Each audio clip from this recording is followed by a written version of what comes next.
Chapitre 12. Sur ces entrefaites, les gens s'étant rassemblés par milliers au point de se fouler les uns les autres, Jésus se mit à dire à ses disciples, « Avant tout, gardez-vous du levain des pharisiens qui est l'hypocrisie.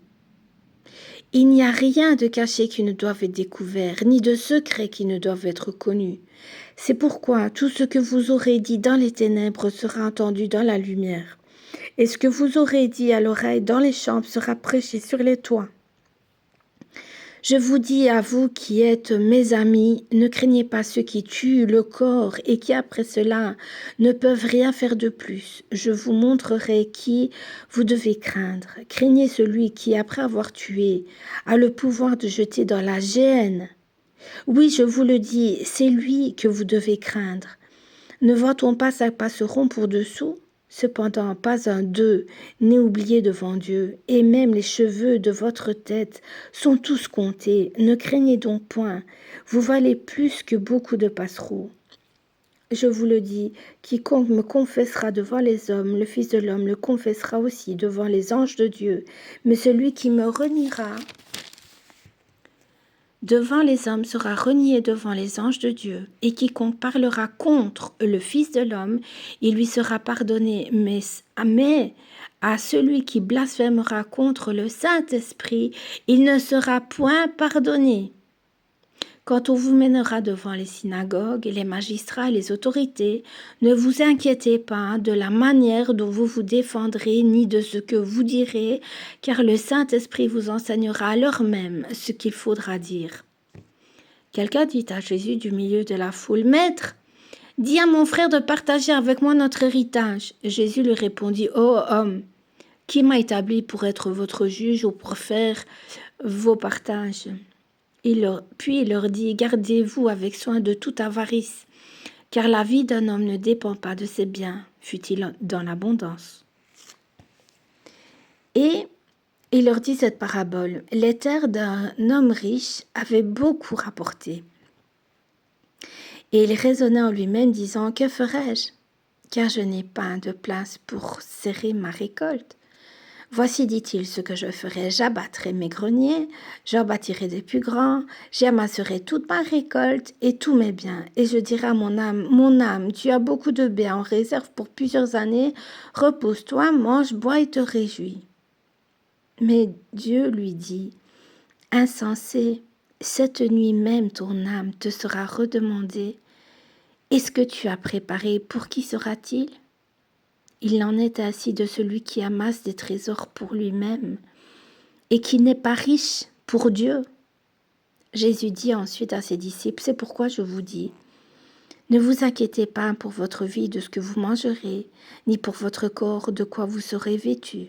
La vie est plus que la nourriture et le corps plus que le vêtement. Considérez les corbeaux, ils ne sèment ni ne moissonnent, ils n'ont ni cellier ni grenier, et Dieu les nourrit. Combien ne valez-vous pas plus que les oiseaux ? Qui de vous, par ses inquiétudes, peut ajouter une coudée à sa taille ? Si donc vous ne pouvez pas, même la moindre chose, pourquoi vous inquiétez-vous du reste ? Considérez comment croissent les lys. Ils ne travaillent ni ne filent. Cependant, je vous dis que Salomon même, dans toute sa gloire, n'a pas été vêtu comme l'un d'eux. Si Dieu revêt ainsi l'herbe qui est aujourd'hui dans les champs et qui demain sera jetée au four, à combien plus forte raison ne vous vêtera-t-il pas, gens de peu de foi ? Et vous, ne cherchez pas ce que vous mangerez et ce que vous boirez, et ne soyez pas inquiets. Car toutes ces choses, ce sont les païens du monde qui les recherchent. Votre Père sait que vous en avez besoin. Cherchez plutôt le royaume de Dieu, et toutes ces choses vous seront données par-dessus.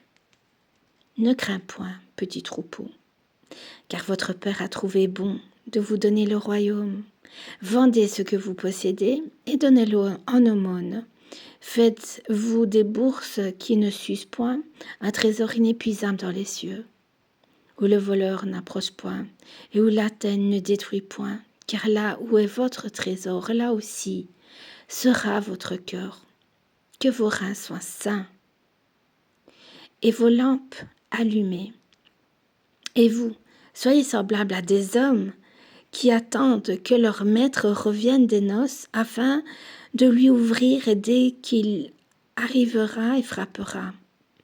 Heureux ces serviteurs que le maître à son arrivée trouvera veillant.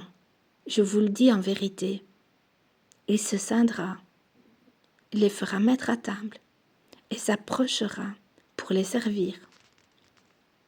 Qu'il arrive à la deuxième ou à la troisième veille, heureux ses serviteurs s'il les trouve veillants. Sachez-le bien, si le maître de la maison savait à quelle heure le voleur doit venir, à quelle heure le voleur doit venir, il veillerait et ne laisserait pas percer sa maison. Vous aussi, tenez-vous prêts, car le Fils de l'homme viendra à l'heure où vous n'y penserez pas. Pierre lui dit, Seigneur, est-ce à nous ou à tous que tu adresses cette parabole? Et le Seigneur dit, quel est donc l'économe fidèle et prudent que le maître établira sur ses gens pour leur donner la nourriture au temps convenable? Heureux ce serviteur que son maître à son arrivée trouvera faisant ainsi. Je vous le dis en vérité, il établira sur tous ses biens.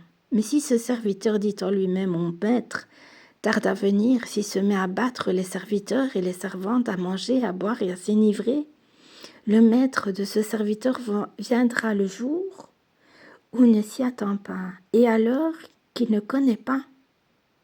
Il le mettra en pièces et lui donnera sa part avec les infidèles.